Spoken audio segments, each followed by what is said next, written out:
প্রথমবার আমি তেলা কচুর পাতা দিয়ে বড়া তৈরি করে ফিদা হয়ে গেছি। এত ভালো লাগছে যা কিনা বলার মতো না। আপনারা যদি না খান তাহলে বুঝতে পারবেন না যে কিরকম লাগে। আর যারা খাইছেন তারা তো অবশ্যই জানেন যে কিরকম লাগে। আসসালামু আলাইকুম, কেমন আছেন সবাই? আশা করি সবাই ভালো আছেন। আলহামদুলিল্লাহ আমিও অনেক ভালো আছি আপনাদের দোয়ায়। তো এখানে আমি শাকগুলো সুন্দর করে আগে ধুয়ে নিয়েছি। ধুয়ে নেওয়ার পর সুন্দর করে এগুলো আমি কুচি কুচি করে কেটে নিয়েছি। কেটে নেওয়ার পর সুন্দর করে এখানে আমি ডাল আমার খানিকটা ডাল আমি সুন্দর করে ভিজিয়ে রাখছিলাম। ওই ডালটা বেটে নিয়েছি। বেটে নেওয়ার পর সুন্দর করে এখানে আমার যা যাবতীয় মশলা আমি ব্যবহার করি সব কিছুই আমি এখানে অ্যাড করে দিছি। দেওয়ার পর সুন্দর করে অবশ্যই আপনারা চেষ্টা করবেন যে একটু আগে গুলে রাখার জন্য, তাহলে মানে এটা মিশে যাবে আর কি ডালের সাথে।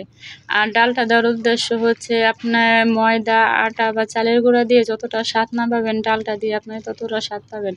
কারণ বড়াটা দেখা যাচ্ছে যে চালের গুঁড়া আর আটাটা ব্যবহার করলে বড়াটা লাস্টে ঠান্ডা হলে কিন্তু খাওয়া যায় না।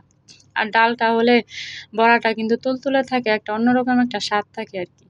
তো এই জন্য আমি সবসময় বড়ার মধ্যে আমি ডাল ব্যবহার করি, কিন্তু অন্য কিছু ব্যবহার করি না। আর এটা ফার্স্ট টাইম আমার শাক অন্তত ২-১ দিন রান্না করা হয়েছে, কিন্তু আমি কখনোই বড়া তৈরি করে খাই নাই। আর এত ভালো লাগবে আমি বুঝতেই পারি নাই। আর এত সুন্দর একটা ঘ্রাণ বের হয়েছে। আর অবশ্যই পাতা যদি বেশি হয় একটু দিতে সমস্যা হবে, এটা যার যার পছন্দ মতো। আমার কাছে কিন্তু পাতাটা একটু বেশি হয়েছিল, আমি ইচ্ছে করে পাতাটা দিছি কারণ পাতাটা খেতে ভালো লাগছিল তাই। তো ডালটা দেওয়ার কারণ হচ্ছে শুধুই যাতে একসাথে বড়াটা মানে মিশানো যায় আর কি, মিশিয়ে যাতে বড়াটা তৈরি করা যায় এরকম আনুমানিক ডাল আমি ব্যবহার করছি, এই জন্য ব্যবহার করা। কিন্তু এত ভালো লাগছে জানেন না, যা কিনা বলার মতো না। আগে কিন্তু আমরা এই পাতা কিন্তু আমরা খাই নাই, এটাকে কিন্তু আমরা অন্যরকমভাবে দেখছি।